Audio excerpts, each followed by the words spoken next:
உங்களுடைய தலையெழுத்தை மாத்தணும் அப்படின்னா தெளிவா கேட்டுக்கோங்க. நான் இன்னைக்கே திருச்செந்தூர் கிளம்பி போவேன்னா போலாம், தாராளமா போலாம். ஆனா அதுக்கு அவன் முடிவு பண்ணணும், சண்முகர் முடிவு பண்ணணும் நீங்க வரணும்னு. அதுக்கு என்ன பண்ணணும்னா தெளிவா கேட்டுக்கோங்க. தினமும் காலையில நான் முன்னாடி சொன்ன மாதிரி ஏதாவது ஒரு திருப்புகள், இல்ல கந்தர் கழிவென்பா, இல்ல கந்தர் அனுபூதி, எதுவும் தெரியலையா, முருகா முருகா முருகா முருகாங்கிற மந்திரத்துக்கு மிஞ்சினது எதுவும் கிடையாது.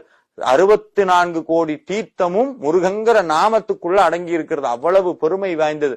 முருகா நீ எனக்கு கனவுல வந்து உத்தரவு கொடுக்கணும், நான் உன்னுடைய கோயிலுக்கு வரணும்னு வேண்டுனீங்கன்னா முருகப்பெருமான் உங்கள் கனவிலே திருச்செந்தூர் வருவதற்கு உத்தரவிடுவார். எப்படி உத்தரவிடுவார்னா, மயிலாக காட்சி தரலாம், இல்ல வள்ளிமலை சுவாமிகளுக்கு வந்த மாதிரி கனவுல முருகப்பெருமானே வந்து திருச்செந்தூர் வான்னு கூப்பிடலாம்.